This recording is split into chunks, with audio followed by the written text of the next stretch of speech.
قرآن میں سب سے پہلے وہی سورہ ہے، اس لیے سورہ فاتحہ کہتے ہیں. اور اس سورت کے کئی نام ہیں. اس میں ایک نام ہے ام القرآن، ام الکتاب، یہ قرآن کی اصل، یعنی پورے قرآن کا جو معنی ہی، قرآن میں جتنے معنی ہی، جتنا اس میں جتنے علوم ہیں، تمام علوم اللہ تعالیٰ نے سورہ فاتحہ میں رکھ دیا. جتنا قرآن میں جو معنی ہے پورے قرآن کا، اللہ تعالیٰ نے اس کو اجمالی طور پر مختصر انداز میں سورہ فاتحہ میں رکھ دیا. اب سورہ فاتحہ کی جب تشریح بیان کرتے جائیں گے تو اس کے جو ہے کئی جو ہے معنی نکلتے رہیں گے. اسی لیے حضرت علی کرم اللہ وجہہ الکریم فرماتے ہیں کہ میں سورہ فاتحہ کی تفسیر کروں تو 70 اونٹوں کو تفسیر کر کے تفسیر کی کتابوں سے بھر دوں گا. آپ کو معلوم ہوگا کہ اونٹ پر جب کتاب لادے جاتے ہیں تو اونٹ کی ایک طرف جو ہے کتابیں ہوتی ہیں اور دوسری طرف بھی ہوتی ہیں، اور کتابیں بھر بھر کے اس طرح 70 اونٹوں کی پر جو ہے کتاب جو ہے بھر دوں گا. اب وہ یہ نہیں فرمایا کہ صرف 70 اونٹیں ہیں، یا وہ یعنی یہ بتانا مقصود ہے کہ کم سے کم 70 اونٹیں ہیں یا زیادہ ہے، یہ نہیں معلوم. کیونکہ حضرت علی رضی اللہ عنہ یہ اپنے علم کے اعتبار سے کہہ رہے ہیں ممکن ہو سکتا ہے کہ کم سے کم 70 اونٹیں بھر دوں گا، زیادہ تو کتنے بھی بھر سکتا ہوں، کم سے کم 70 اونٹیں. کیونکہ حضرت علی کرم اللہ وجہہ کے بارے میں حضور اکرم نور مجسم صلی اللہ علیہ وسلم فرماتے ہیں انا مدینۃ العلم وعلی بابها، میں علم کا شہر ہوں اور علی اس کے دروازے. آپ کی جو ہے علم کتنا زیادہ ہے وہ اللہ ہی جانتا ہے، اللہ کے رسول جانتے ہیں. اور اللہ کے کلام کے بارے میں اللہ تعالیٰ خود قرآن مجید میں ارشاد فرماتا ہے لو کان البحر مدادا لکلمات ربی لنفد البحر قبل ان تنفد کلمات ربی ولو جئنا بمثله مددا، کہ اگر یہ تمام سمندر جو ہیں اللہ کے کلمات کی شرح لکھنے کے لیے، تفسیر اور معانی لکھنے کے لیے، اس کو ان تمام سمندروں کے پانی کو سیاہی بنا دی جائے، دوات بنا دی جائے، انک بنا دیا جائے، تو کان البحر مدادا لکلمات ربی لنفد البحر قبل ان تنفد کلمات ربی. یہ تمام سمندر کا جو پانی تھا جسے ہم نے اللہ نے سیاہی بنا دی، وہ تمام کے تمام سیاہی ختم ہو جائے گی قبل ان تنفد کلمات ربی، اللہ کے کلمات اور اس کے معانی ختم نہیں ہوں گے. وَلَوْ جِئْنَا بِمِثْلِهِ مَدَدًا، اگرچہ ہم اسی طرح اور انک لے کر آئیں تبھی ختم نہیں ہوگی. تو معلوم ہوا کہ تفسیر تو قرآن کی بعد ہے. تو یہ سورہ فاتحہ قرآن کی اصل ہے. سبحان اللہ. اور سورہ فاتحہ کو سورۃ الشفا بھی کہتے ہیں، شافیہ بھی کہتے ہیں، کافیہ بھی کہتے ہیں. قرآن کسی کو بیماری ہے سورہ فاتحہ دم کرو شفا مل جائے گی. سورہ فاتحہ میں پورے قرآن کا مفاہیم ہے، مطلب ہے. تو سورہ فاتحہ جو ہم ہر نماز میں ہر رکعت میں سورہ فاتحہ پڑھتے ہیں جو واجب ہے پڑھنا.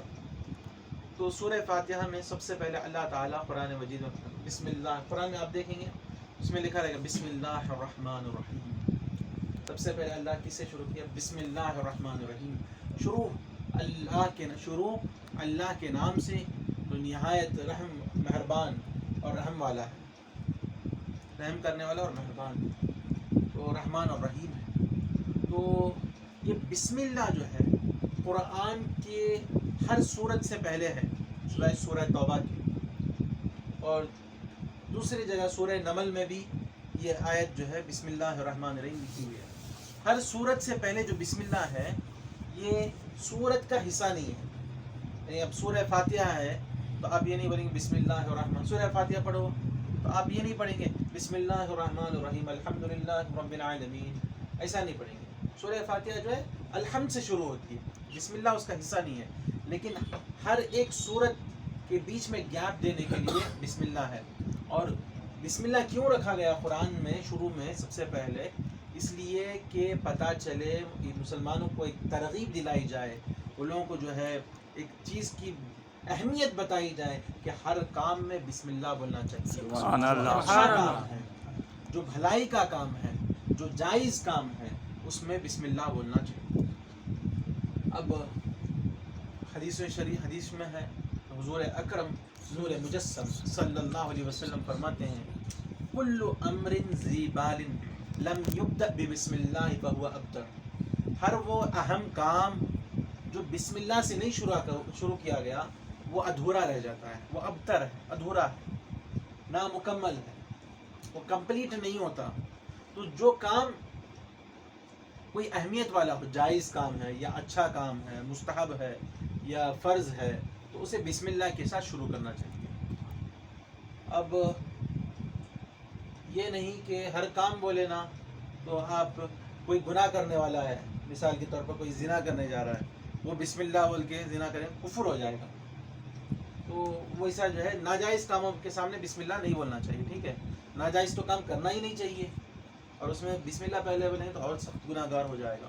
خیر ناظرین کرام، تو بسم اللہ جو ہے ہر کام سے پہلے، جائز کام سے پہلے بسم اللہ بولنا چاہیے. اس کی بہت برکت ہے، اس کی بہت برکت ہے. تو خیر ناظرین کرام، اللہ تعالیٰ بسم اللہ الرحمن الرحیم سے شروع، پھر فرماتا ہے اللہ تعالیٰ الحمدللہ رب العالمین. سب تعریفیں اللہ رب العالمین کے لیے ہیں.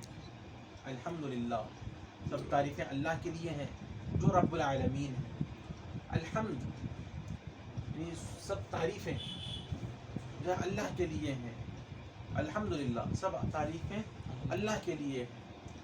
اللہ ہی اس کے لیے، اللہ کے لیے سب تعریفیں لائق ہیں، کیونکہ اس نے ہم تمام لوگوں کو جو ہے ہمیں زندگی دی، حیات دیا، علم دیا، ارادہ دیا، قدرت، سماعت، بصارت، کلام، یہ سب اللہ تعالیٰ نے ہمیں عطا کی. تو یہ جو نعمتیں ہیں، یہ تمام آسائشیں ہیں، یہ ہمیں ہر چیز کی قدرت اللہ نے دی. تو اس لیے جو ہے تمام تعریفیں اللہ رب العالمین کے لیے سزاوار ہیں، اللہ تعالیٰ کے لیے جو ہے لائق ہیں. تو سب تعریفیں اللہ کے لیے. جو اور یہ حمد جو ہے، حمد کسی خطبہ ہے، کوئی خطبہ دے رہے ہیں تو اس سے پہلے، خطبے سے پہلے کہنا واجب ہے. یعنی اب ہم نے کہا کہ میں نے خطبہ پڑھا تو اس میں سب سے پہلے الحمد کہا، یہ واجب ہے. اور اس طرح دیگر کوئی کام ہے، یعنی نماز میں جو ہے سورہ فاتحہ سے پہلے بسم اللہ الرحمن الرحیم کہنا نہیں. نماز میں یہ بول رہا ہوں، حمد جو ہے کھانا کھانے کے بعد جو ہے حمد کرنا، اللہ کے لیے، اللہ کی تعریف کرنا، یہ جو ہے مستحب ہے. کریں گے تو ثواب ملے گا، نہیں کریں گے گناہ گار نہیں. اور حمد، کوئی چھینک رہا ہے، کوئی چھینک رہا ہے تو وہ جو ہے حمد کہنا، الحمدللہ کہنا جو ہے اس کے لیے سنت ہے. کیونکہ حضور اکرم نور مجسم صلی اللہ علیہ وسلم نے جب چھینک آئی تو انہوں نے الحمدللہ کہا. اور گناہ کے بعد کوئی گناہ کام کر کے حمد کہنا حرام ہے، کبھی جو ہے کفر تک ہو سکتا ہے. تو یہ جو ہے ذہن میں رکھیں. الحمدللہ، سب تعریفیں اللہ کے لیے جو رب العالمین ہے. کیوں تعریفیں اللہ کے لیے جو رب العالمین ہے؟ تمام عالم کا، جو تمام جتنے عالم ہیں اس کا رب ہے. عالم مخلوق ہے، عالم اللہ کی مخلوق ہے، اللہ کی کریشن ہے، اللہ نے پیدا کیا. جو بھی مخلوق ہے وہ عالم میں داخل ہے. انسانوں کا عالم، فرشتوں کا عالم. تو اس طرح جو ہے عالمین کا جو ہے رب ہے. رب کہتے ہیں شے ناقص کو کمال تک پہنچانے والے کو رب کہتے ہیں. سبحان اللہ، سبحان اللہ. تو اللہ تعالیٰ اس عالم کو جو ہے کمال پر پہنچا رہا ہے، بتدریج، تھوڑا تھوڑا جو ہے کمال تک پہنچا رہا ہے. تو اللہ رب العالمین کے لیے سب تعریف ہے. کیوں؟ اللہ تعالیٰ سب کو جو ہے روزی دے رہا ہے، سب کو رزق دے رہا ہے، سب کو زندگی دے رہا ہے. ہر آن، ہر لحظہ جو اللہ تعالیٰ زندگی دے رہا ہے، اسے علم دے رہا ہے، اسے ارادہ دے رہا ہے، اسے قدرت دے رہا ہے، اسے سماعت، بصارت، کلام دے رہا ہے. اور اسی طرح ہمیں دیگر چیزوں سے بھی اللہ تعالیٰ نواز رہا ہے. تو یہ رب العالمین ہے، اس کے لیے سب تعریفیں ہیں. الرحمن الرحیم، جو رحمان اور رحیم ہے، جو رحمان اور رحیم ہے اللہ تعالیٰ، وہ رحم. یہ اللہ تعالیٰ نے یہ بتایا کہ پہلے سب تعریفیں اللہ کے لیے ہیں، پھر رب العالمین. تو اب یہ امکان تھا، یہ ممکن تھا کہ رب العالمین ہیں تو اللہ کی جو ہے ہیبت آ جاتی اور خوف زیادہ ہو جاتا انسان. اس لیے اللہ تعالیٰ نے اس کے بعد بتایا کہ الرحمن الرحیم، جو رحمان بھی ہے رحیم بھی ہے، تاکہ اس کے لوگوں کے خوف کو اللہ تعالیٰ تھوڑا کم کر دیں، یعنی خوف اور امید کو برابر رکھنے کے لیے. اس نے بتایا رحمان اور رحیم ہے، جو زیادہ رحم کرنے والا اور مہربان ہے اور رحم کرنے والا ہے. اور یہ رحمان جو لفظ ہے ہر آدمی کے لیے نہیں بولا جا سکتا، جائز نہیں ہے یہ فلاں رحمان بھائی ہیں، فلاں رحمان ہے، نہیں بولنا. اللہ کے ساتھ اس کو جو ہے یہ کرنا، عبد الرحمن بولنا چاہیے، اللہ اس کے ساتھ میں عبد لگانا چاہیے یا کوئی اضافت ہونی چاہیے. تو صرف جو ہے رحمان نہیں بولنا چاہیے، لیکن رحیم بولا جا سکتا ہے کیونکہ اللہ تعالیٰ نے حضور اکرم صلی اللہ علیہ وسلم کے لیے رحیم اور رؤوف کا لفظ استعمال کیا ہے قرآن مجید میں. جیسا اللہ نے فرمایا لقد جاءکم رسول من انفسکم عزیز علیہ ما عنتم حریص علیکم بالمؤمنین رؤوف الرحیم، رؤوف الرحیم. تو اس طرح رحیم کسی کے لیے صرف رحیم لفظ استعمال کر سکتے ہیں، لیکن رحمان نہیں بول سکتے. کسی کا نام رہے گا عبد الرحمن، ہم کیا بولنے لگے رحمان بھائی، رحمان بھائی. عبد الرحمن ہے تو عبد الرحمن ہی بلانا، صرف رحمان بلانا جائز نہیں ہے، ٹھیک ہے. لیکن کسی کا نام ہے عبد الرحیم تو اس کو رحیم بھی بلائیں گے تو چلے گا، کیونکہ انسانوں کے لیے رحیم بھی بولا جا سکتا ہے. جیسے کہ اللہ تعالیٰ نے قرآن مجید میں اپنے محبوب صلی اللہ علیہ وسلم کو رحیم اور رؤوف کا لفظ عطا کیا. خیر، الرحمن الرحیم، مالک یوم الدین، یوم جزا کا مالک. یوم جزا یعنی قیامت کے دن کا مالک، قیامت کے دن جو حساب ہوگا، کتاب ہوگا، اس دن کا مالک. اللہ تعالیٰ یہ دیگر آخرت، دنیا و آخرت کا مالک ہے، دنیا کا بھی مالک ہے، آخرت کا بھی مالک ہے. لیکن اللہ نے کیوں صرف آخرت کا قیامت کو جو ہے بتایا کہ یوم مالک یوم الدین، دنیا کو نہیں بتایا؟ اس لیے کہ وہ بتانا مقصود یہ ہے کہ دنیا میں ایک دو بادشاہ جو ہے ہوتے ہیں دنیاوی اعتبار سے، لیکن قیامت میں صرف اللہ کی بادشاہی ہے. یا دنیا کے بادشاہ بھی اللہ کے دیے سے بادشاہ ہیں، لیکن کوئی اللہ نے ایک اپنی عطا کی طرف سے عطا کر کے ایک گفٹ دے کر تحفتاً کسی کو سلطنت دی نا، لیکن قیامت کے دن وہ بھی سلطنت نہیں ہو. قیامت کے دن صرف اللہ تعالیٰ کی حکومت ہے. اب بھی اللہ کی یہ ہے، لیکن قیامت میں بالکل کسی کی نہ اضافی طور پر ہوگی نہ مجازی طور پر ہوگی، صرف حقیقی اللہ تعالیٰ کی حکومت ہوگی. مالک یوم الدین، یوم جزا کا مالک. ایاک نعبد و ایاک نستعین، ہم تیری ہی عبادت کرتے ہیں اور تجھ ہی سے مدد مانگتے ہیں. کیا مطلب؟ ایاک نعبد، ہم تیری ہی عبادت کرتے ہیں اور تجھ ہی سے مدد مانگتے ہیں. یہ عبادت جو ہے ہم تیری ہی عبادت کرتے ہیں، یہ لفظ کیوں پہلے بولا گیا اور مدد مانگنے سے پہلے کیوں بولا گیا، یہ بتانا مقصود ہے کہ اپنے اعمال کی جو ہے کہ وسیلہ پیش کرنا ہے. مدد مانگنے سے پہلے اپنے اعمال کا وسیلہ پیش کرنا چاہیے. پیش کر سکتے ہیں، جائز ہے، اس سے دعا قبول ہوتی ہے. اللہ تعالیٰ ہمیں ایک سلیقہ بتا رہا ہے، ایک طریقہ بتا رہا ہے دعا کرنے کا سب. تو ایاک نعبد و ایاک نستعین، یعنی ایک عبادت کرتے ہیں کر کے جو ہے اس کی ہم اس کو وسیلہ پیش کرتے ہیں. جیسے ایک مرتبہ بخاری شریف وغیرہ میں ہے، ایک مرتبہ 3 لوگ جاتے رہے، کہیں پہ جا رہے تھے، بہت زور کی بارش شروع ہو گئی، تو انہوں نے بارش سے بچنے کے لیے ایک غار میں پناہ لی. غار معلوم کیف، اس میں پناہ لی. تھوڑی دیر گزری تھی کہ بارش کے زور کی وجہ سے ایک چٹان آ کر غار کے منہ کو بند کر دیا. غار کلوز ہو گیا. ہاں گفا جو ہے کلوز ہو گیا. گوہا جو ہے کلوز ہو گیا. اب ایک نے کہا کہ اے اللہ، میں نے یہ نماز پڑھی تھی، یہ عبادت کی تھی، اگر تیرے پاس یہ مقبول ہے، یہ عبادت مقبول ہے تو مجھے اس سے بچا. تو تھوڑی دیر بعد جو ہے وہ چٹان جو ہے تھوڑا ہٹ گیا. پھر ایک شخص نے کہا کہ اے اللہ، میں نے جو ہے میرے پاس ایک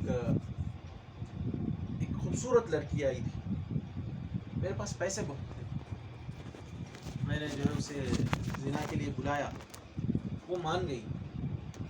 پھر میں وہ پیسے لے کر جو ہے اس کے پاس گیا. پھر اس نے کہا کہ اس لڑکی نے کہا کہ اللہ سے ڈرو. تو مجھے تیرا خوف آ گیا، میں چھوڑ کر جو ہے چلا گیا. میں اس وقت پر کچھ بھی کر سکتا تھا، لیکن تیرے خوف سے چھوڑ کر چلا گیا. یہ میرا کام تیرے پاس مقبول ہے تو مجھے اس سے بچا. خوفا سے چٹان اور تھوڑا ہٹ گیا، ابھی باہر نہیں نکل سکتے، اور تھوڑا ہٹ گیا. پھر تیسرے نے دعا کی کہ بولا کہ اے اللہ، میرے پاس ایک کام والا تھا، وہ میرے پاس نوکری کرتا تھا. شام کو جو ہے تنخواہ لینے کی باری آتی. شام کو جب نوکری ہونے کے بعد، جب دہاڑی مزدوری کرنے کے بعد مزدوری لینے کی باری آتی، تو اس نے کیا کہا کہ میں آ کر لیتا ہوں بول کر چلا گیا.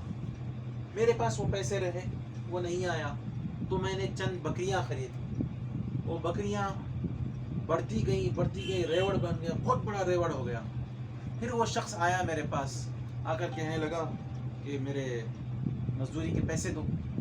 تو میں نے کہا کہ جاؤ، وہاں پہ جتنے بکریاں ہیں وہ سب تمہارے ہیں. اس نے کہا کہ یہ سب میرے ہیں، مذاق مت کریے. میں نے کہا نہیں، ہاں یہ تمہارے، یہ سب کچھ تمہارے پیسوں سے میں نے یہ بکریاں خریدی. تو اگر یہ تیرے پاس یہ عمل مقبول ہے تو بچا.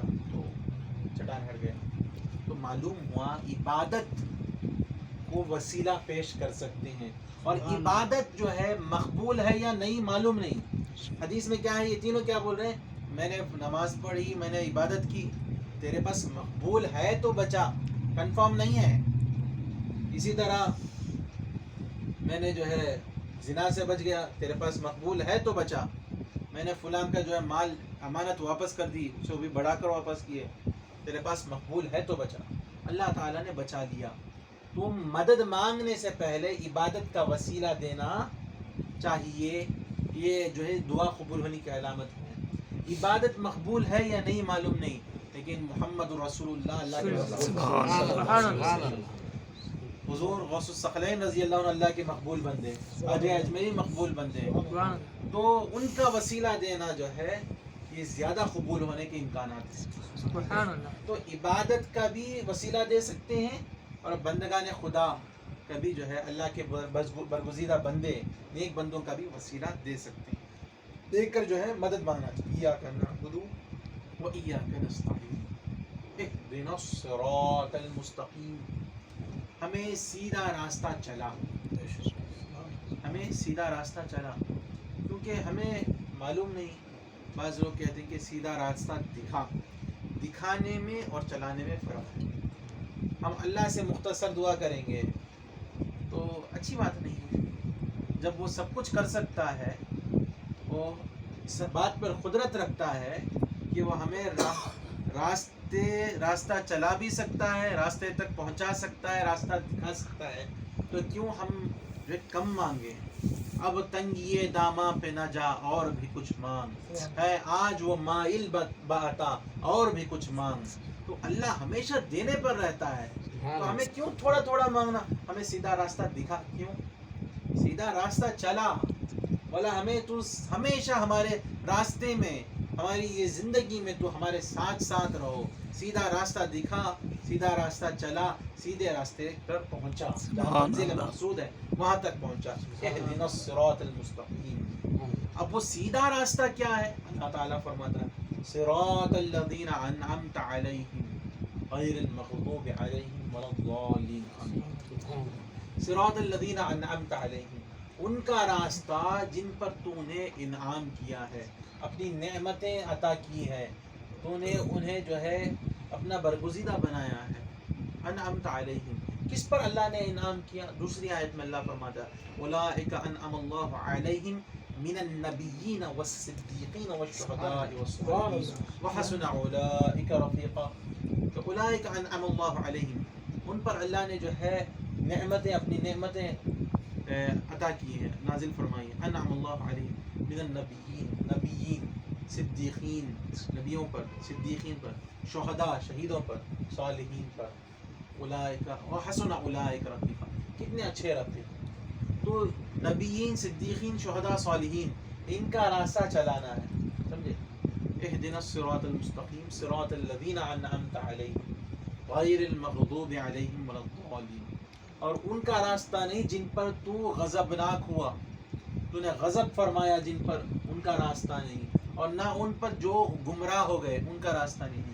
مفسرین کہتے ہیں کہ اللہ نے کس پر غضب فرمایا؟ یہودیوں پر. ان کے پاس علم تھا، ان لوگوں میں عالم بہت تھے، پھر بھی وہ جو قرآن کے ان کے جو ہے تورات کی آیتوں کو جو ہے بدل دیتے تھے، بدل کر جو ہے وہ پیسے کماتے تھے، الگ الگ جھوٹے فتوے دیتے تھے. جب مالدار آیا تو اس کے حساب سے فتویٰ، بادشاہ آیا تو اس کے حساب سے فتویٰ، غریب کے لیے الگ فتویٰ، مالدار کے لیے الگ فتویٰ. تو اس طرح جو ہے کرتے تھے. تو ان پر اللہ تعالیٰ نے غضب نازل فرمایا. تو اور یہ جو عیسائی ہیں وہ گمراہ ہیں، وہ لوگ جو ہے ان لوگوں کے پاس علم نہیں ہے، تو گمراہ. غیر المغضوب علیہم ولا الضالین، ان کے راستے سے، ان کا راستہ نہیں، تیرے انعام یافتہ لوگوں کا راستہ آتا. پھر آخر میں ہے آمین. آپ قرآن میں دیکھیں سورہ فاتحہ پڑھیں گے تو آمین ہے قرآن میں لکھا ہوا؟ ہاں نہیں ہے. آمین قرآن کا حصہ نہیں. سورہ فاتحہ میں آمین نہیں، وہ قرآن کا حصہ نہیں. وہ آہستہ پڑھنا چاہیے. کبھی سورہ فاتحہ پڑھتے ہیں تو سنت یہ ہے کہ آمین کہا جائے. سنت ہے آمین کہنا. آمین کا مطلب ہے اے اللہ قبول فرما، یا اے اللہ ایسا ہی کرنا، ایسا ہی فرما. تو آمین کا مطلب ہے کیا ہے؟ قبول فرما. اب یہ اتنی دعا اللہ نے سکھایا، تو دعا کا طریقہ ہے سورہ فاتحہ میں. اللہ دعا کا طریقہ سکھاتا ہے. سب سے پہلے اللہ کی تعریف کرنا. جب دعا مانگیں گے تو تب بھی الحمدللہ رب العالمین، اس سے پہلے بسم اللہ الرحمن الرحیم، پھر الحمدللہ رب العالمین، پھر اللہ کی تعریف کرنا. اور الفاظ مولا تو رحم کرنے والا، تو کرم کرنے والا، تو احسان کرنے والا، تو عطا کرنے والا، تو دینے والا، تو جو ہے بخشنے والا، معاف کرنے والا، والا مجھے یہ عطا. یہ طریقہ ہے. اب کوئی ایک بھکاری کسی کے پاس جاتا ہے، مانگتا ہے، تو کیا بولتا ہے کہ تم داتا ہو، تم سخی ہو، تم جو ہے بڑے نوازنے والے ہو، تم یہ ہو، تم یہ ہو.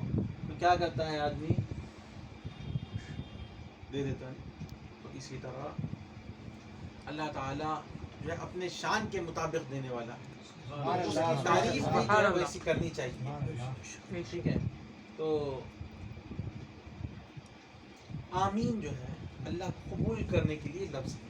یہ سنت ہے. یہ نماز میں آمین، ہم لوگ نماز پڑھتے ہیں، امام صاحب ضالین کہتے ہیں، ہمیں پیچھے سے کر کے آمین. یہ کرسچینس کا طریقہ، یہ نہیں کرنا.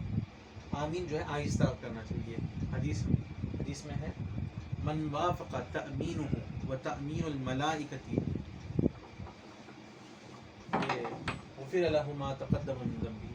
جس کی آمین اور ملائکہ کی آمین موافقت کر جائے تو اس کے تمام جو ہے صغیرہ گناہوں کو معاف کر دیا جائے گا. سبحان اللہ. تو ملائکہ کی آمین آپ کو سنائی دیتی؟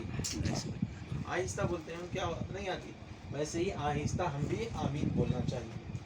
تو ہمیں سورہ فاتحہ کی تفسیر معلوم ہوئی کہ مطلب کیا ہے سورہ فاتحہ. اب نماز پڑھے جب ہمیں یہ خیال آنا، سورہ فاتحہ کا پورا ترجمہ یاد آنا، خیال آنا کہ اللہ کیسا دیتا ہے، کیا کرتا ہے، کیا ہے. اس کے بعد اب ہم لوگ جو ہے ہماری عادت ہے لوگوں کی کہ ہم لوگ آخری 10 سورے پڑھتے ہیں نمازوں میں. سب سے پہلے سورہ ہے، یہ آخری 10 سوروں میں کون سا پڑھتے ہیں؟ سورہ فیل، ہاتھی کا سورہ. اللہ تعالیٰ قرآن مجید میں ارشاد فرماتا ہے بسم اللہ الرحمن الرحیم الم تر کیف فعل ربک باصحاب الفیل الم یجعل کیدہم فی تضلیل وارسل علیہم طیرا ابابیل ترمیہم بحجارۃ من سجیل فجعلہم کعصف مأکول. یہ سورہ، یہ سورہ کے بارے میں یہ ہے کہ یہ ہوا تھا، کیا ہوا، یہ ایک حبشہ اور یمن کا ایک بادشاہ تھا، اس کا نام ہے ابرہہ. حبشہ اور یمن کا بادشاہ تھا، اس کا نام ہے ابرہہ.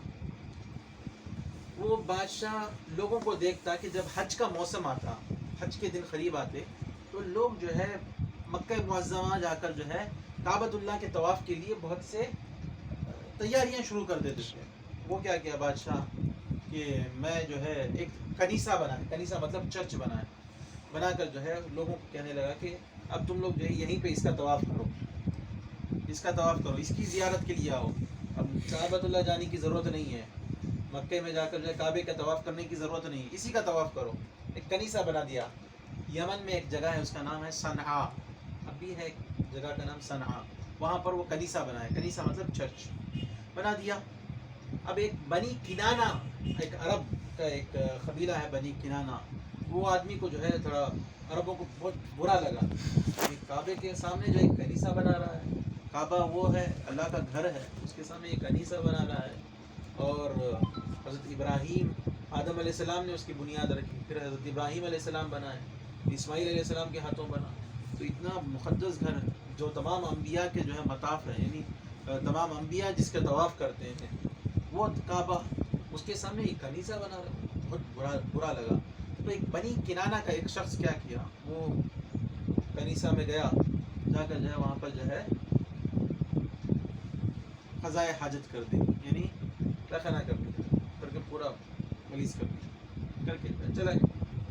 تو ابراہ کو بہت غصہ آیا، طیش میں آ گیا کہ میرے کنیسہ کی جو ہے ایسا بے حرمتی، اس نے جو ہے ہاتھیوں کا لشکر لے کر جو ہے وہ کعبے کو ڈھانے کے لیے، کعبے کو گرانے کے لیے، پھوڑنے کے لیے نکل کے آیا۔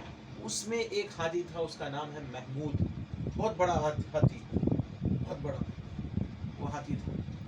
آیا، آ کر جو ہے کعبے مکے کے قریب آ کر جو ہے سب کے اونٹ ہوتے ہیں نا، چرتے ہیں، وہ اونٹوں کو پکڑ لیا، اونٹوں کو اپنے قبضے میں لے لیا، قید کر لیا۔ تو حضرت عبد المطلب رضی اللہ تعالیٰ عنہ، حضور صلی اللہ علیہ وسلم کے دادا، جد امجد، آپ اس کے پاس گئے، جا کر کہنے لگے، وہ حضرت عبد المطلب گئے تو ان کا جو ہے استقبال کیا، وہ بادشاہ استقبال کر کے بٹھایا، پوچھا خیریت ہے کیا ہے، آپ کیا چاہتے ہیں میرے سے؟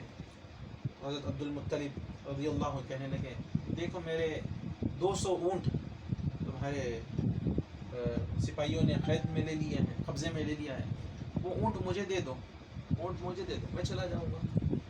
تو بادشاہ ہنسنے لگا، ابراہ کیا بات کرو، تم مکے کے سردار ہو، تم آئے ہوگے، میں مکے میں کعبۃ اللہ اٹھانے آیا ہوں، جو تمہارے آبا و اجداد کا جو ہے عبادت کی جگہ ہے، وہاں پر جو ہے تمہارے دادا حضرت ابراہیم علیہ السلام نے اس کو بنایا ہے، اور اس کو ڈھانے آیا ہوں، تم اس کی فکر نہیں کر رہے ہو، تم اونٹوں کی فکر کر رہے ہو۔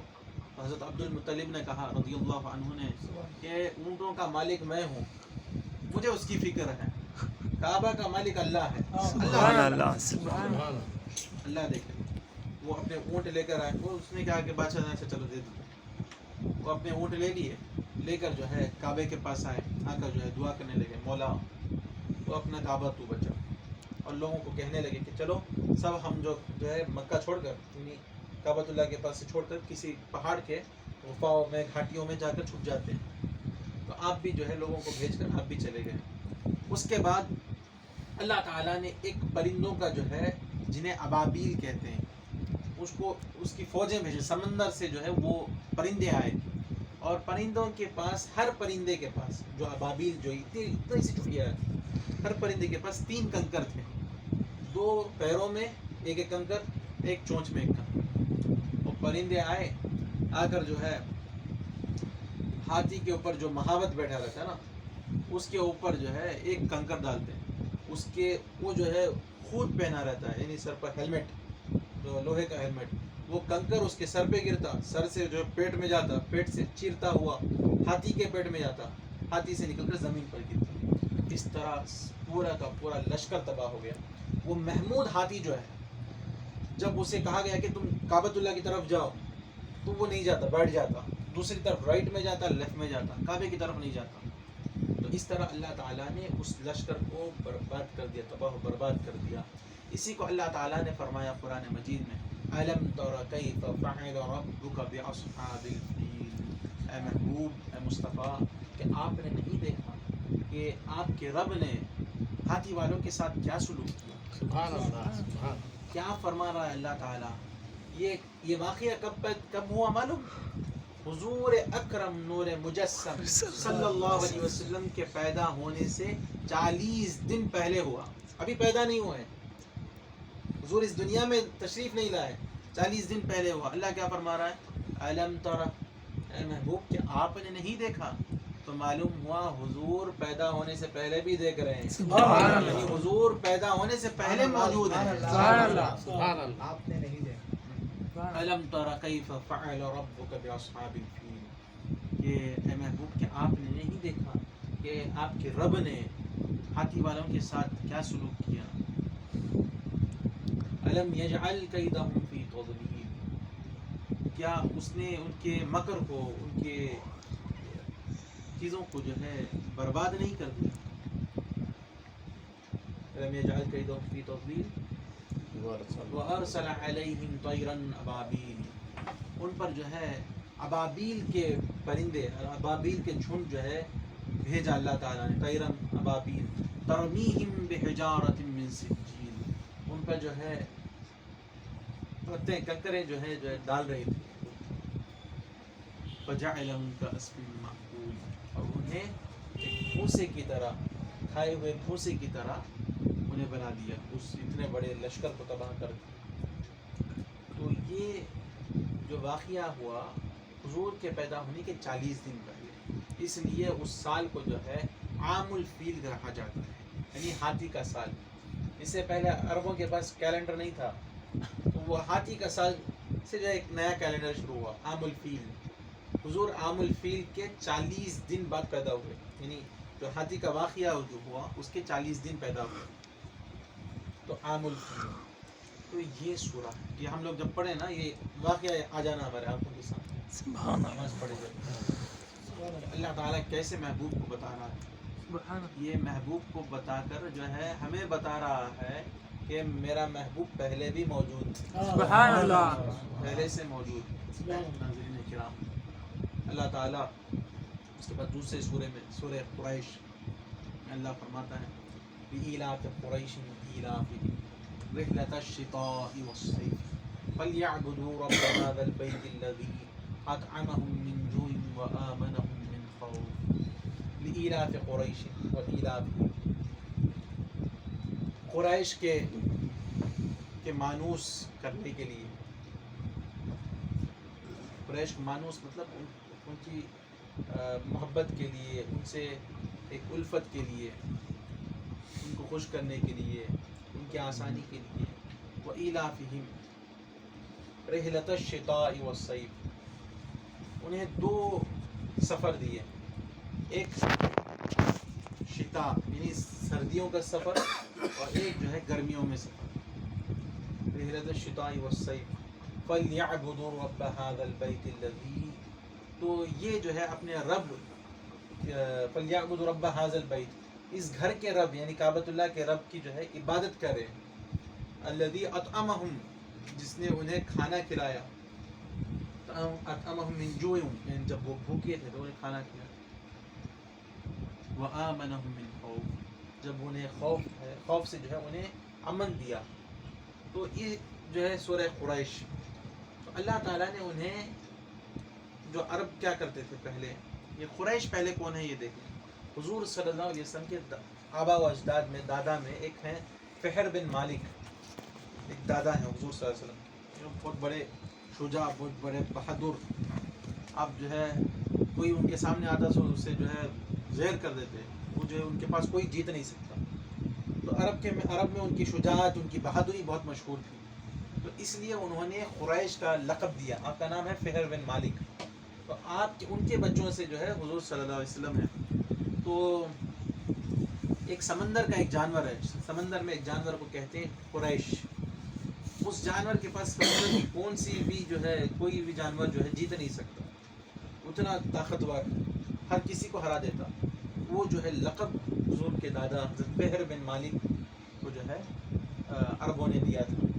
تو آپ کی جو ہے شجاعت عرب میں مشہور تھی, اس لیے آپ کا لقب جو ہے قریش پڑ گیا, اور آپ کے جو قبیلے کو بھی قریش نام لگ گیا. تو عرب میں جو ہے ان کو جو ہے 2 سفر کرتے تھے. گرمیوں میں, ٹھنڈیوں میں جو ہے یمن کی طرف جو ہے اپنا تجارت کا سامان لے کر جاتے، وہاں پر بیپار کرتے، اور سردیوں میں شام، ملک شام، سیریا، وہاں پر جو ہے اپنا سامان لے کر جا کر وہ لوگ بیچتے تھے۔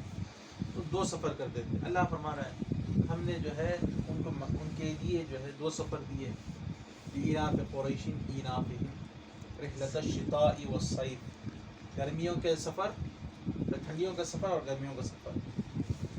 فَلْيَعْبُدُوا رَبَّ هَذَا الْبَيْتِ، تو یہ 2 سفر دیے، ان کی جو ہے آسانیاں فرمائی، تو یہ جو ہے اپنے یہ رب بیت یعنی کعبۃ اللہ کے رب کی عبادت کریں۔ اللہ سب کا رب ہے، لیکن آپ کا رب ہے، ہمارا رب ہے، تمام انسانات کا، جنات کا، حیوانات کا، سب کا رب ہے اللہ تعالیٰ۔ لیکن یہاں کعبۃ اللہ کا اس لیے کیوں ذکر ہوا؟ کیونکہ کسی چیز کی اہمیت بتانی ہو تو بڑی چیز کے ساتھ اسے جو ہے ریلیٹ کر کے بتایا جاتا ہے، اسے کنیکٹ کر کے بتایا جاتا ہے۔ تو اسی لیے اللہ نے کہا، عربوں کے پاس کعبے کی بہت اہمیت تھی، قریشیوں کے پاس کعبے کی اہمیت زیادہ تھی، اس لیے بتایا رب ھذا البیت، اس بیت، یہ کعبۃ اللہ کا جو رب ہے اس کی عبادت کریں۔ فَلْيَعْبُدُوا رَبَّ هَذَا الْبَيْتِ الَّذِي أَطْعَمَهُم مِّن جُوعٍ، انہیں بھوک سے جو ہے بھوک جب لگتی ہے تو ان کو جو ہے کھانا دیا۔ کیوں؟ کیونکہ وہاں پر عرب میں، مکے میں جو ہے اطراف کوئی جو ہے زمین نہیں ہے، کھیتی کی زمین نہیں ہے، لیکن انہیں جو ہے کھانا ان کے لیے اللہ تعالیٰ نے مہیا کیا، ان کے لیے کھانے کے اسباب جو ہے مہیا کیے۔ وَآمَنَهُم مِّن خَوْفٍ، اور انہیں خوف سے بچایا۔ حالانکہ عرب میں جو ہے لوٹنا، لوگوں کو لوٹ لینا بہت تھا، بہت لوگوں کو لوٹتے تھے عرب جو ہے بہت لوٹتے تھے لوگوں سے، لوگوں کو مار دینا، قتل کر دینا، غارت کر دینا، یہ سب تھا ان لوگوں میں۔ لیکن جب مکہ والے ہیں معلوم ہوتا، قریشی ہیں معلوم ہوتا، یا مکے سے ان کا تعلق ہے معلوم ہوتا، تو ان کے ساتھ برا سلوک نہیں کرتے، انہیں لوٹتے نہیں۔ کیوں؟ کیونکہ وہ جو ہے امن کی جگہ ہے مکہ، اللہ تعالیٰ نے انہیں وہ امن عطا کیا، مکہ جو ہے کعبۃ اللہ کی نسبت سے انہیں جو ہے امن عطا کیا۔ تو یہ سورہ قریش ہے، اس کی تفسیر یہ ہے۔ پھر اللہ تعالیٰ اس کے بعد کا دوسرا سورہ ہے بسم اللہ الرحمن الرحیم، ارأیت الذی یکذب بالدین فذلک الذی یدع الیتیم ولا یحض علی طعام المسکین فویل للمصلین الذین هم عن صلاتهم ساہون والذین هم یراؤون ویمنعون الماعون۔ یہ سورہ کیا ہے؟ اس کا یہ ارأیت الذی یکذب بالدین، کہ آپ نے دیکھا اس کو جو دین کو جھٹلاتا ہے، دین کی باتوں کو جھٹلاتا ہے۔ یہ 3 لوگوں کے بارے میں یہ سورہ نازل ہوا، یہ شان نزول 3 لوگوں کے بارے میں ہے، بلکہ 3 اقوال ہیں۔ ایک یہ عاص بن وائل سہمی، اس کے بارے میں یہ سورہ نازل ہوا، بلکہ ہے جو بار بار آخرت کا انکار کرتا رہتا ہے، اس کے بارے میں ہے۔ یا ولید بن مغیرہ کے بارے میں ہے، یا تیسرا جو ہے ابو جہل کے بارے میں ہے۔ کہ اللہ فرماتا ہے ارأیت الذی یکذب بالدین فذلک الذی یدع الیتیم، جو یتیم کو جھڑکتا ہے، دھتکارتا ہے، بھگاتا ہے، تو یہ ابو جہل کے بارے میں ہے۔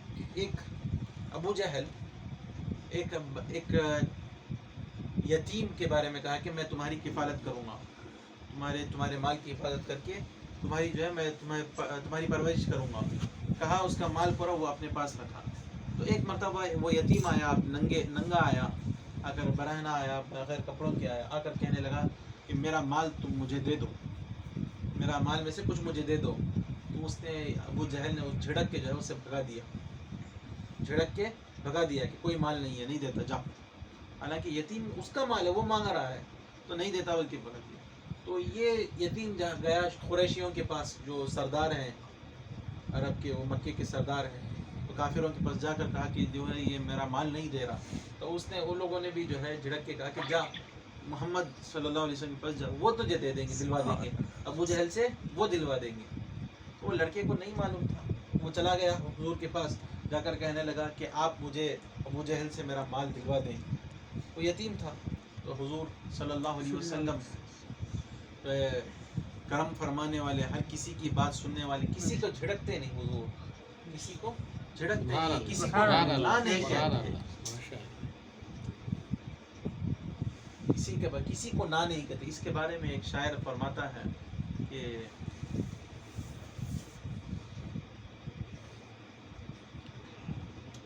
ما قال لا قط الا في تشهده لولا التشهد لكان لاؤه نعم. ما قال لا قط، کہ حضور صلی اللہ علیہ وسلم نے اور حضور کے بچوں حضرت سادات کرام نے کبھی، اہل بیت نے کبھی لا نہیں کہا. یعنی کوئی مانگے، کوئی چیز مانگے تو انہوں نے کبھی لا نہیں کہا، نہیں بلکہ انکار نہیں کیا. الا فی تشہدہ، سوائے تشہد میں اللہ کی گواہی کہہ دیتے ہیں اشہد ان لا الہ، کہ نہیں ہے کوئی معبود. تو یہ نہیں بول کر کہتے ہیں نا، وہ تشہد میں ہی لا بولتے ہیں، ورنہ سب کو جو ہے ہاں بول کے دیتے جاتے ہیں. کوئی مانگا تو اسے دیتے ہیں، کوئی یہ مانگا تو اسے دیتے ہیں، کوئی علم مانگتا ہے تو علم دیتے ہیں، کوئی جو ہے پیسے مانگتا ہے تو پیسے دیتے ہیں، کوئی جنت مانگتا ہے تو جنت دیتے ہیں. وہ کوئی جو مانگے وہ اسے وہ دیتے ہیں، کوئی اللہ مانگتا ہے تو اللہ دیتے ہیں، سب کچھ دیتے ہیں. سبحان اللہ ما قال لا قط الا فی تشہدہ لولا التشہد لکان لاؤہ نعم، کہ اگر تشہد نہیں ہوتا تو ان کا لا جو ہے نہیں بھی ہاں ہوتا. تشہد میں بولنا ہے کہ لا بول کے بولنا ہے، اگر وہ نہیں ہوتا تو وہاں بھی ہاں ہی بولتے. تو حضور صلی اللہ علیہ وسلم وہ لڑکے کو لیے، یتیم کو، اور چلے جا کر جو ہے اس کا مال دلانے کے لیے ابو جہل کے پاس گئے. بچے کو، یتیم بچے کو لے کر جو ابو جہل کے پاس گئے. جیسے حضور آتے ہوئے ابو جہل نے دیکھا کہ مرحبا مرحبا، آئیے آئیے، آ کر کہہ کے اس کے بعد جو ہے مال اٹھا کے جو ہے دے دیا، دے کر بھیج دیا. تو یہ قریشی دیکھتے رہے. اس نے کہا کہ کیا تو نے اپنا دین بدل لیا؟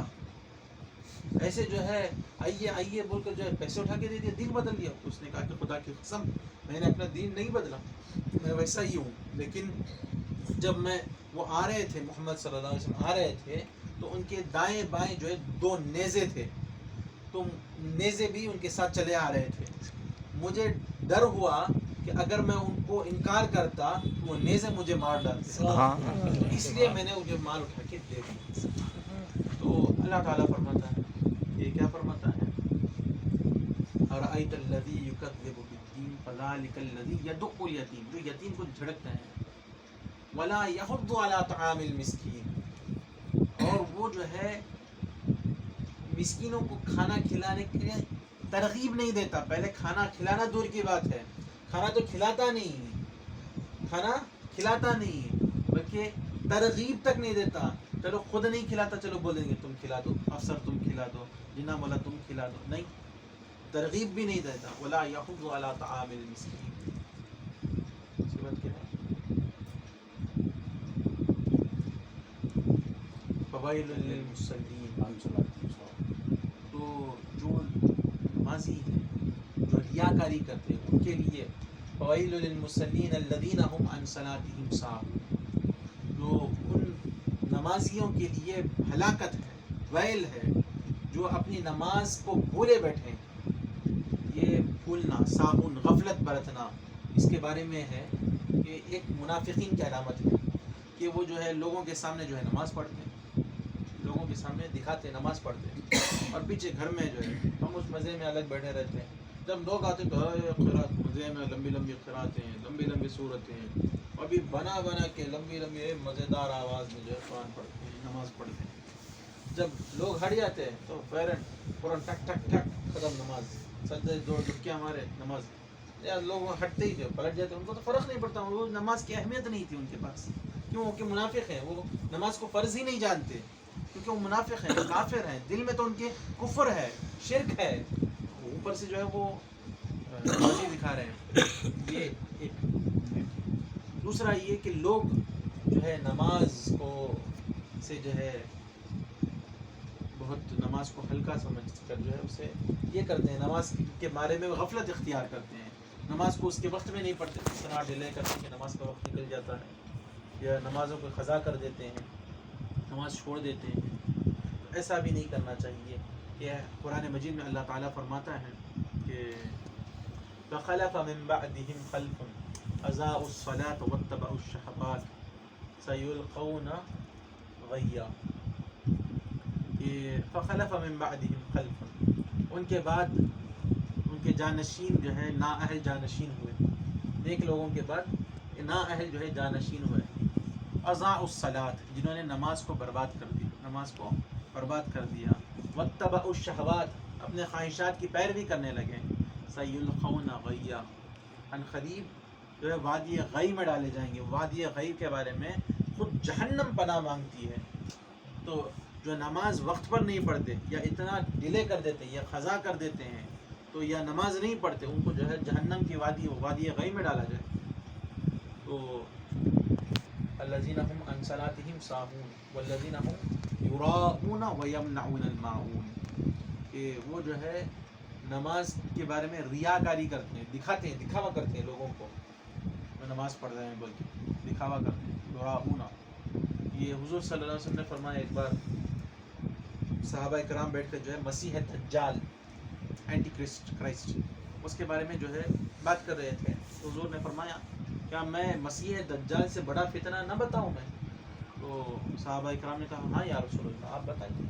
تو حضور نے فرمایا کہ میں اس بات کو جو ہے زیادہ خطرناک سمجھتا ہوں کہ لوگ جو ہے ریاکاری کریں گے، لوگ جو ہے دکھاوا کریں گے، تو یہ جو ہے زیادہ یعنی شرک اصغر کریں گے، یعنی شرک خفی میں مبتلا ہو جائیں گے، یہ لوگوں کو دکھائیں گے، اپنی عبادتوں کو دکھائیں گے۔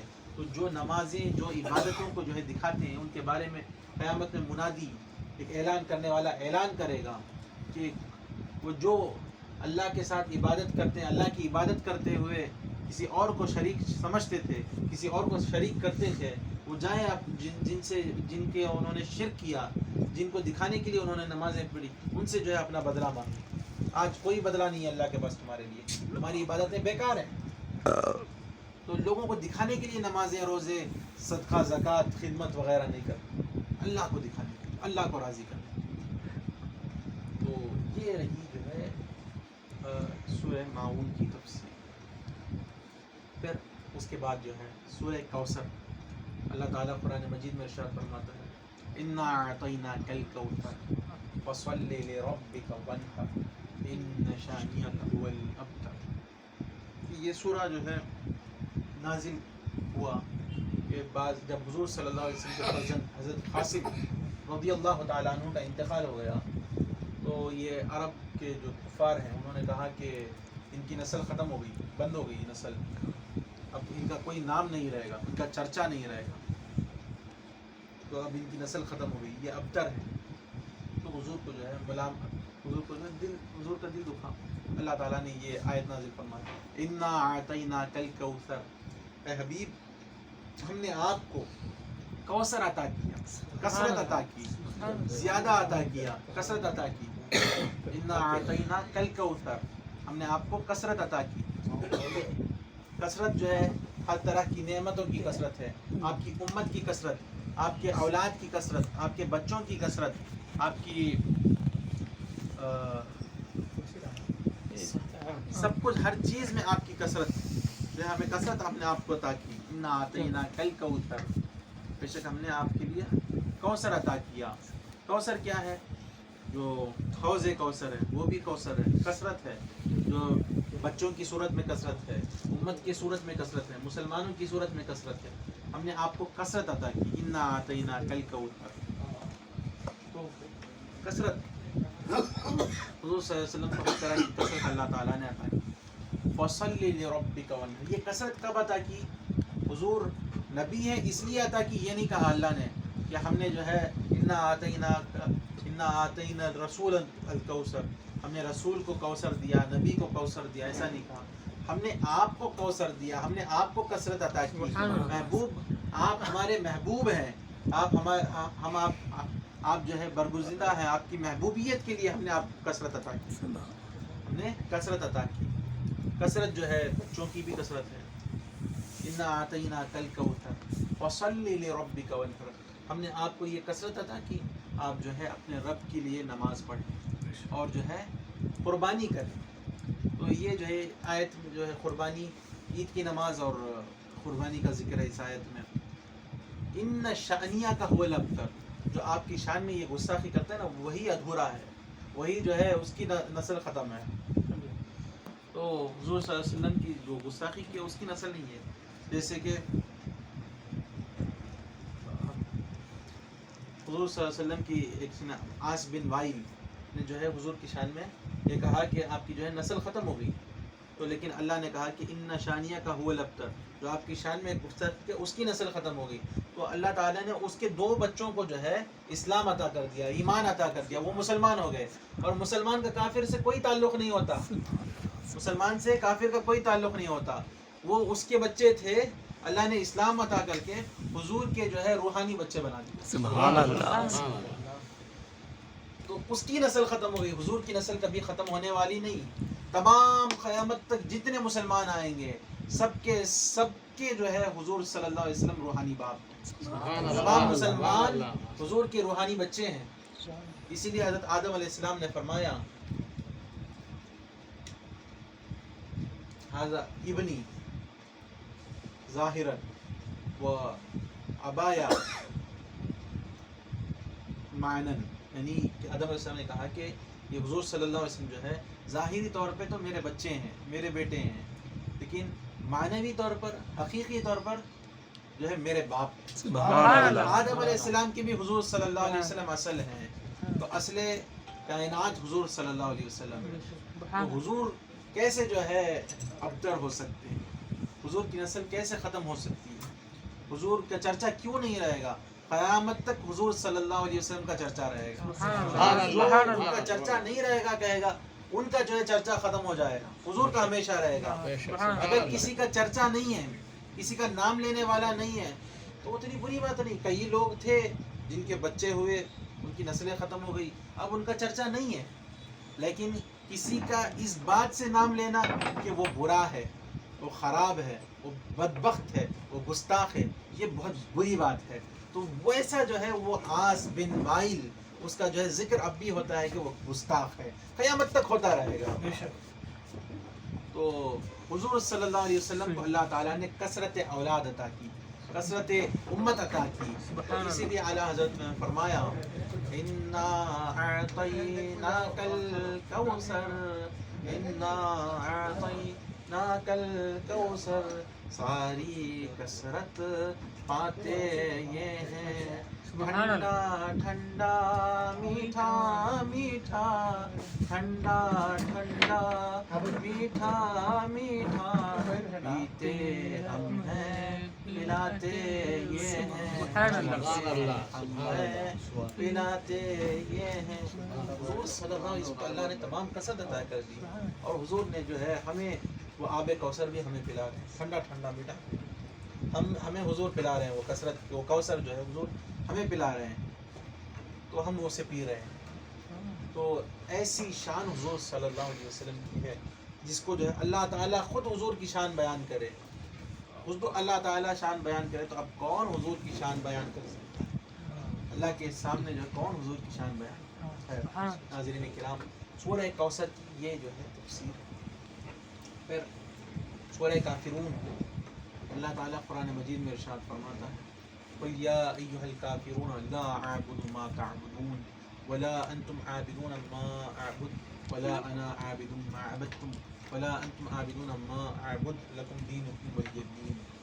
کہ یہ صورت کی جو ہے شان نزول یہ ہے کہ کفار مکہ حضور صلی اللہ علیہ وسلم کے پاس آئے، آ کر کہنے لگے کہ آپ ایک کام کریں، ہم ایک اگریمنٹ پہ آتے ہیں، ایک معاہدہ کرتے ہیں، ایک جو ہے ایک اگریمنٹ کر لیں گے کہ 1 سال آپ جو ہے ہمارے بتوں کی عبادت کریں، 1 سال ہم جو ہے آپ کے خدا کی عبادت کریں گے، آپ کے اللہ کی ہم عبادت کریں گے. حضور نے کہا کہ معاذ اللہ، میں اللہ کے ساتھ جو ہے ہرگز شرک نہیں کروں گا. یہ باطل خداؤں کے لیے، یہ بتوں کے لیے، ان بتوں کو میں اللہ کے ساتھ کبھی ہرگز شرک نہیں کروں گا. تو انہوں نے کہا اچھا چلو ٹھیک ہے، آپ ایک کام کر دیں، آپ کم سے کم آئیے اور آ کر جو ہے ہمارے بت کو ہاتھ لگا دیں، ہم جو ہے آپ کے خدا کی عبادت کرنے لگیں. حضور نے کہا کہ ہرگز نہیں. یہ آیت نازل فرمائی، اللہ تعالیٰ نے یہ سورت نازل فرمائی قُلْ يَا أَيُّهَا الْكَافِرُونَ لَا أَعْبُدُ مَا تَعْبُدُونَ. اے محبوب آپ فرمائیے، اے کافروں، میں لا اعبد ما تعبدون، میں عبادت نہیں کروں گا جن کی تم عبادت کرتے ہو، ولا انتم عابدون ما اعبد، اور نہ تم جو ہے اس کی عبادت کرو گے جس کی میں عبادت کرتا ہوں۔ یہ یہاں پر اللہ تعالیٰ نے کبھی کبھار جو ہے کافروں کو کافر بلکہ بھی کبھی موقع کے لحاظ سے کہہ سکتے ہیں، یہ بتانے کے لیے اللہ نے کہا قل یا ایھا الکافرون، اے کافروں، لا اعبد ما تعبدون۔ اور دین کے معاملے میں یہ سورہ بتا رہا ہے کہ دین کے معاملے میں کبھی جو ہے نرم نہیں ہونا چاہیے، دنیاوی معاملے میں نرمی کرنا چاہیے، کافروں پر جو ہے نرمی کرنا چاہیے تاکہ دین قبول کریں، لیکن دین کے معاملے میں کبھی جو ہے نرمی نہیں کرنا چاہیے، سختی سے رہنا چاہیے۔ لا اعبد ما تعبدون، میں ہرگز ان بتوں کی عبادت نہیں کروں گا، ان کی عبادت نہیں کروں گا جن کی تم عبادت کرتے ہو، ہرگز نہیں کروں گا۔ ولا انتم عابدون ما اعبد، اور نہ تم جو ہے میں جس کی عبادت کرتا ہوں نہ تم اس کی عبادت کرو گے۔ یعنی یہ اللہ تعالیٰ ان کافروں کے بارے میں بتا رہا ہے جو کہ کفر پہ ہی مریں گے، ہر کافر کے بارے میں نہیں ہے۔ بہت سے کافر ایسے بھی ہیں جو کہ بعد میں اسلام قبول کر لیں گے، مسلمان ہو کے مریں گے۔ یہ جو صورت میں ہے وہ کافروں کے بارے میں ہے جو کفر پر ہی مرنے والے ہیں۔ ولا انتم عابدون ما اعبد، اور تم جو ہے میں جس کی عبادت کرتا ہوں تم بھی عبادت نہیں کرو گے۔ ولا انا عابد ما عبدتم، اور میں عبادت نہیں کروں گا جس کی تم عبادت کرتے ہو۔ لکم دینکم ولی دین، تمہارا دین ہے، میرے لیے میرا دین ہے، میں جو ہے تمہیں فالو نہیں کروں گا۔ یہ سورہ کافروں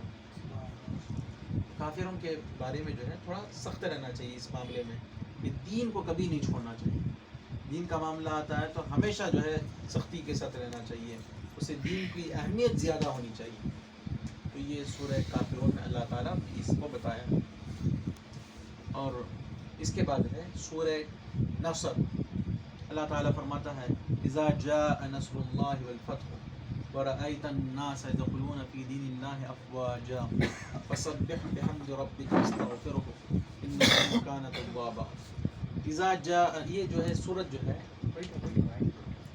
جب حجۃ الوداع میں آخری حج کر رہے تھے حضور صلی اللہ علیہ وسلم، تو مینا کے مقام پر حضور صلی اللہ علیہ وسلم تھے، تو یہ سورت نازل ہو گئی اذا جاء نصر اللہ والفتح، کہ جب اللہ کی مدد اور فتح حاصل ہوگی۔ وَرَأَيْتَ النَّاسَ يَدْخُلُونَ فِي دِينِ اللَّهِ أَفْوَاجًا، اے محبوب آپ دیکھو گے کہ وَرَأَيْتَ النَّاسَ يَدْخُلُونَ فِي دِينِ اللَّهِ أَفْوَاجًا، آپ لوگوں کو دیکھو گے کہ اللہ کے دین میں فوج در فوج جو ہے داخل ہو جائیں گے۔ پہلے ایک آدمی دو آدمی مسلمان ہوتے ہیں، آپ دیکھیں، اب جو ہے اس کے بعد حجۃ الوداع کے بعد جو ہے اب دیکھیں گے کہ فوج لوگ جو ہے بڑے بڑے گروپس میں آ کر لوگ جو ہے اسلام قبول کریں گے۔ رأيت الناس يدخلون في دين الله أفواجا فسبح بحمد ربك واستغفره إنه كان توابا، آپ اللہ کی تسبیح بیان کریں اور اللہ کے حمد بیان کریں، حمد اور تسبیح بیان کریں، واستغفره، اور اپنی امت کے لیے استغفار کریں، اپنی امت کے لیے استغفار کریں، إنه كان توابا، بے شک وہ توبہ قبول کرنے والا ہے۔ آپ کی امت کے لیے آپ مغفرت طلب کریں تو اللہ بے شک جو ہے توبہ قبول کرنے والا ہے۔ سبحان اللہ۔ آپ مغفرت کریں تو اللہ قبول کرنے والا ہے۔ تو یہ صورت جو ہے، اس سے پہلے جو ہے لوگ ایک دو بول کے اسلام قبول کرتے تھے۔ جب یہ صورت نازل ہوئی اس کے بعد جو ہے اللہ تعالیٰ نے، حضور کو بھی یقین تھا، حضور کو یقین ہے کہ جب تک یہ فوج در فوج لوگوں کو اسلام کو قبول کرتے نہیں دیکھیں تو حضور صلی اللہ علیہ وسلم کا انتقال نہیں ہوگا۔ یہ صورت نازل ہونے کی 80 دن کے بعد حضور صلی اللہ علیہ وسلم اس دنیا سے تشریف لے گئے۔ تو صحابہ کرام کو پتہ چل گیا کہ یہ صورت نازل ہونے کے بعد کہ حضور اب دین جو ہے کمپلیٹ ہو گیا ہے، دین کامل ہو گیا ہے، اب اس کے بعد جو ہے حضور صلی اللہ علیہ وسلم کا انتقال ہونے والا ہے۔ تو جب یہ صورت نازل ہوئی تو حضرت عمر فاروق رضی اللہ عنہ، حضرت ابوبکر رضی اللہ عنہ رونے لگے۔ ایک مرتبہ حضور صلی اللہ علیہ وسلم منبر پر تشریف فرمائے اور کہنے لگے کہ اللہ تعالیٰ نے اپنے بندے کو اختیار دیا کہ وہ چاہے تو اپنے مولا سے ملاقات کر لے اور چاہے تو اس دنیا میں رہے۔ تو اس بندے نے اپنے مولا کی ملاقات، اپنے رب کی ملاقات کو ترجیح دی۔ تو صحابہ کرام رونے لگے کہ اب جو ہے حضور صلی اللہ علیہ وسلم کا وصال ظاہری ہونے والا ہے۔ اس کے بعد حضور صلی اللہ علیہ وسلم کا انتقال ہوا۔ تو یہ صورت ہے اذا جاء نصر اللہ۔ اس کے بعد ہے سورہ اخلاص۔ سورہ اخلاص کیا سورہ ہے؟ قل هو اللہ. بسم اللہ الرحمن الرحیم. قل هو اللہ احد اللہ الصمد لم یلد ولم یولد ولم یکن له کفوا احد. قل هو اللہ احد. یہ سورت میں تمام عقائد جو برے عقائد رکھتے ہیں، غلط عقائد رکھتے ہیں، جو فرقے ہیں، ان سب کا رد ہے اس میں. ان سب کا اس صورت میں رد ہے. قل هو اللہ احد، کہ اے محبوب آپ فرماؤ کہ اللہ ایک ہے. قل علیکم السلام. اے محبوب آپ فرماؤ کہ اللہ ایک ہے. قل هو اللہ احد. اے محبوب آپ فرماؤ کہ اللہ ایک ہے. اللہ الصمد، اللہ بے نیاز ہے. لم یلد، وہ پیدا نہیں ہوا. ولم یولد، نہ وہ کسی کو جنا. ولم یکن لہ کفوا احد، نہ اس کے برابر کوئی ہے. ٹھیک ہے. تو اس میں هو اللہ کہہ کر اللہ ان ایتھسٹ جو لوگ ہیں، جو دہریے ہیں، جو خدا کا انکار کرتے ہیں، جو اللہ نہیں ہے، نو گاڈ نو ریلیجین کہتے ہیں، تو ان کا انکار ہے اس میں. ان کو جو ہے رد ہے کہ اللہ ایک ہے، اللہ ہے. قل هو اللہ، اے محبوب آپ فرماؤ وہ اللہ ہے. قل هو اللہ کہہ کر اللہ نے کہا کہ وہ اللہ ہے. قل هو اللہ. تو جو خدا کا انکار کرتے ہیں ان کے لیے یہ آیت رد کر رہی ہے. احد کہہ کر کہا ان کافروں مشرکوں کو جو ہے اس کا ان کو جو ہے رد کیا اللہ نے کہ اللہ ایک ہے. کافر مشرکین جو ہیں اللہ کے ساتھ کئی لوگوں کو شرک کرتے ہیں.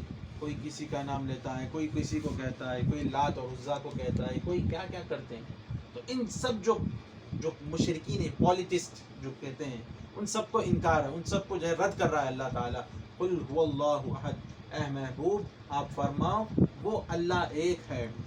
اللہ الصمد، اللہ بے نیاز ہے. لم یلد ولم یولد، اللہ پیدا نہیں ہوا، نہ اللہ جو ہے کسی کو جنا. یہ جو ہے یہودی اور کرسچینس کا جو ہے انکار ہے. یہودی کیا بولتے ہیں؟ حضرت عزیر علیہ السلام ایک اللہ کے نبی ہیں، عزیر علیہ السلام، ان کو اللہ کا بیٹا کہتے ہیں یہودی معاذ اللہ. اور عیسائی حضرت عیسیٰ علیہ السلام کو اللہ کا بیٹا کہتے ہیں. اس کا اللہ تعالیٰ رد کر رہا ہے. لم یلد ولم یولد، اللہ جو ہے نہ پیدا ہوا نہ اللہ کسی کو جنا. اللہ ہمیشہ سے ہے، وہ قدیم ہے، قدیم ہمیشہ سے رہنے والا. تو اسے کوئی باپ بھی نہیں، کوئی ماں ہے، کوئی نہ اسے کوئی بیوی ہے، نہ کوئی بچے ہیں. بچے ان کو ضرورت پڑتی ہے جو چند سال کے بعد مرنے والے ہوتے ہیں، تو ان کی نسل قائم رہنے کے لیے بچوں کی ضرورت پڑتی ہے. اللہ تو ہمیشہ رہنے والا ہے، اسے بچوں کی ضرورت نہیں. سبحان اللہ. اللہ ہمیشہ رہنے والا، اسے بچوں کی ضرورت نہیں. لم یلد ولم یولد ولم یکن لہ کفوا احد، اس کے برابر کوئی نہیں ہے، نہ اس کی بیوی ہے. تو کرسچنس کہتے ہیں کہ حضرت مریم، کنواری مریم علیہ السلام رضی اللہ عنہا وعلی نبینا علیہ الصلوۃ والسلام، تو وہ جو ہے اللہ کی بیوی کہتے ہیں. معاذ اللہ، ہرگز نہیں. اللہ کی کوئی برابر نہیں کر سکتا، کوئی برابر نہیں کر سکتا. یہ تمام لوگوں کی جو ہے رد ہے. یہ سورہ اخلاص ہے، یہ سورہ اخلاص ہے، خلوص والا سورہ ہے. تو یہ سورہ اخلاص، یہ اس کی تفسیر. پھر اللہ تعالیٰ جب ہم پڑھتے ہیں نماز میں، اس کو غور کرنا چاہیے. میں جو ترجمہ کیا ہوں اس کو غور کرنا چاہیے، ان باتوں کو جو ہے یاد کرنا چاہیے نماز میں. آپ اگر نہیں کریں گے تو بھول جائیں گے. ہر نماز میں ہم لوگ صبح سے شام تک پڑھتے ہیں تو 10 سورہ تو پڑھتے ہی ہیں، تو ان کو جو ہے یاد کرنا چاہیے. پھر اللہ تعالیٰ فرماتا ہے سورہ فلق، بسم اللہ الرحمن الرحیم. قل اعوذ برب الفلق من شر ما خلق من شر غاسق اذا وقب من شر النفاثات في العقد ومن شر حاسد اذا حسد. تو قل اعوذ برب الفلق، تو اس رب کے پناہ مانگتا ہوں جو فلق کیا، اس نے پھاڑا، اس کے جو ہے میں پناہ مانگتا ہوں. من شر ما خلق، ان چیزوں سے میں پناہ مانگتا ہوں جس کو، ان چیزوں کے شر سے جو اللہ تعالیٰ نے پیدا کی، یعنی مخلوق کے شر سے جو ہے میں پناہ مانگتا ہوں. من شر غاسق اذا وقب، تو اس اندھیری رات سے، جب وہ اندھیری چھا جاتی ہے تو اس سے جو ہے میں پناہ مانگتا ہوں. قل اعوذ برب الفلق من شر ما خلق من شر غاسق اذا وقب ومن شر النفاثات فی العقد. ان پھونکنے والیوں یعنی گھانٹیوں میں پھونکنے والیوں میں گروہ میں پھونکنے والیوں کے پھونک سے جو ہے میں جو ہے پناہ مانگتا ہوں. پھونکنے والیوں کے شر سے میں پناہ مانگتا ہوں. ومن شر حاسد اذا حسد, اور حسد کرنے والوں کے حسد سے میں پناہ مانگتا ہوں. تو یہ سورت کا ترجمہ ہے. یہ کیا ہے کہ قل اعوذ برب الفلق, جو یہ فلق ہے جو اس کے جو ہے رب اللہ تعالیٰ ہے, اس سے جو ہے میں اس کی پناہ مانگتا ہوں. من شر ما خلق, اللہ تعالیٰ نے جتنے مخلوقات پیدا کیے ہیں ان کے شر سے جو ہے اللہ کی پناہ مانگتا ہوں, کیونکہ اس کی پناہ کے بغیر ہم اس سے جو ہے بچ نہیں سکتے. تو اس لیے میں جو ہے اس کے ان کی شر سے جو ہے میں پناہ مانگتا ہوں. یہ جنات ہیں, یہ جنات وغیرہ ہیں, یہ چھپے ہوئے رہتے ہیں تو ان کے ہمیں نہیں دیکھ سکتے. یہ شیطان جو ہے, شیطان چھپا ہوا دشمن ہے, وہ ہمیں دیکھتا ہے, ہم اسے نہیں دیکھتے, لیکن اللہ اسے دیکھتا ہے. تو ہم اس کی پناہ مانگتے ہیں جو اسے دیکھتا ہے. تو اللہ کی پناہ مانگتے ہیں. من شر ما خلق من شر غاسق اذا وقب, اس رات کے اندھیریوں سے جو رات کو ڈھانپ لیتی ہے. یعنی حضرت حضور صلی اللہ علیہ وسلم نے فرمایا حضرت ام المؤمنین عائشہ صدیقہ رضی اللہ عنہا سے کہ اے عائشہ, یہ اندھیری راتوں سے پناہ مانگو. یعنی جو آخری راتیں ہوتی ہیں نا, 3 راتیں 26, 27, 28, جو اس میں چاند بالکل جو ہے ڈھانپ جاتا ہے, تو اس سے پناہ مانگو. کیوں؟ کیونکہ اس میں جو ہے یہ بد عملی کرتے ہیں لوگ, سفلی عملیات, جادو وغیرہ جو ہے کرتے ہیں. تو اس سے پناہ مانگنے کے لیے کہا گیا ہے. تو اللہ سے پناہ مانگیں گے تو اللہ ہمیں ہماری حفاظت فرمائے گا. من شر النفاثات فی العقد, یہ ان عورتیں جو یہودی عورتیں ہیں, لڑکیاں جو ہے لبید کی بیٹیاں ہیں, انہوں نے جو ہے حضور صلی اللہ علیہ وسلم کے گیسو مبارک کو لے کر جو ہے اس میں جو ہے گھانٹی ڈال کر منتر پڑھ کے جادو کے اس میں پھونک مار کر ٹائٹ کر دیے, اس سے حضور پر جادو ہوا. تو یہ آیتیں نازل ہوئی تاکہ وہ جادو کھل جائے. ٹھیک ہے, تو قل اعوذ برب الفلق من شر النفاثات فی العقد ومن شر حاسد اذا حسد, اور جو حاسدین ہیں, جو حسد کرنے والے ہیں, ان کے حسد سے پناہ مانگتے ہیں.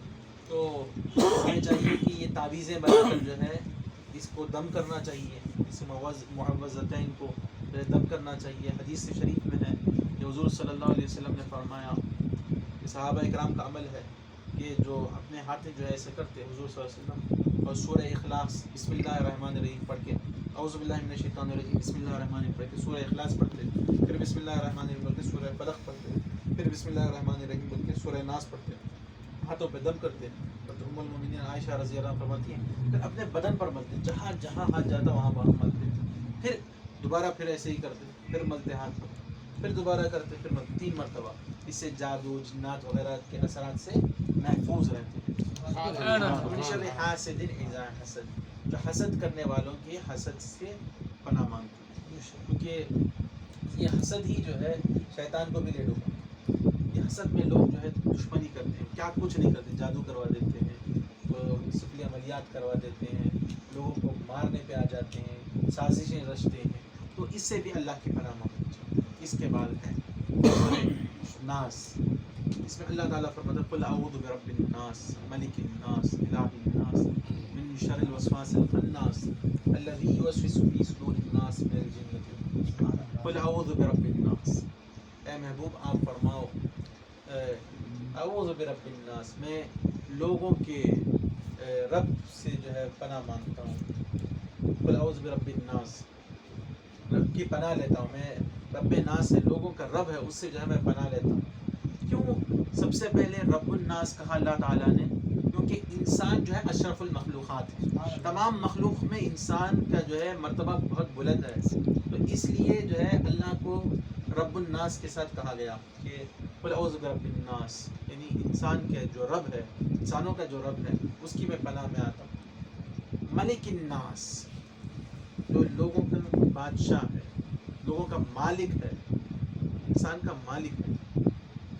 رب الناس بولیں گے تو انسان جو ہے یہ ہو جائے گا کہ رب ہے تو اللہ کی رحمت زیادہ نظر آئے گی, تو وہ جو ہے آرام سے رہ جائے گا. اس لیے کہا کہ ملک الناس، مالک ہے، لوگوں کا مالک ہے. مالک جو ہے سزا بھی دے سکتا ہے. تو انسان کو تب جو ہے وہ تھوڑا اس میں آتا ہے، اپنے کنٹرول میں آتا ہے. ملک الناس، الہ الناس، وہ خدا بھی ہے، لوگوں کا جو ہے خدا ہے، اس کی پناہ میں تو قل اعوذ برب الناس ملک الناس الہ الناس من شر الوسواس الخناس. تو یہ خناس جو ہیں، جو وسوسے ڈالتے ہیں، جو چھپے ہوئے ہوتے ہیں، ان کے جو ہے شر سے جو ہے پناہ مانگتا ہوں. جو یہ شیاطین ہوتے ہیں جو نمازوں میں وسوسے وغیرہ ڈالتے ہیں، تو ان کے جو ہے شر سے میں پناہ مانگتا ہوں. من شر الوسواس الخناس الذی یوسوس فی صدور الناس، جو لوگوں کے دلوں میں جو وسوسے ڈالتے ہیں. شیاطین، شیطان لوگوں کے دلوں میں وسوسے ڈالتے ہیں. کیوں؟ وہ چھپے ہوئے رہتے ہیں. تو اس کے پناہ مانگنا چاہیے ان کے. من شر الوسواس الخناس الذی یوسوس فی صدور الناس من الجنۃ والناس. اور جو جنات میں جو شر پیدا کرنے والے ہیں، شر کرنے والے ہیں، اور انسانوں میں جو شر پسند لوگ ہیں، ان کے جو ہے شر سے میں اللہ کی پناہ مانگتا ہوں. جنات بھی جو ہے شر کے کام کرتے ہیں، برے کام کرتے ہیں، انسانات بھی کرتے ہیں. ان سب کے جو ہے سے میں اللہ کی پناہ مانگتا ہوں. تو ان سب آیتوں کو ہم ذہن میں رکھنا چاہیے، تفسیر کو، اور نمازوں میں اس کا خیال رکھنا چاہیے. اللہ تعالیٰ سے دعا گو کہ اللہ تعالیٰ ہمیں عمل کرنے کی توفیق عطا فرمائے. آمین. وآخر دعوانا ان الحمد للہ رب العالمین. السلام علیکم ورحمۃ اللہ وبرکاتہ.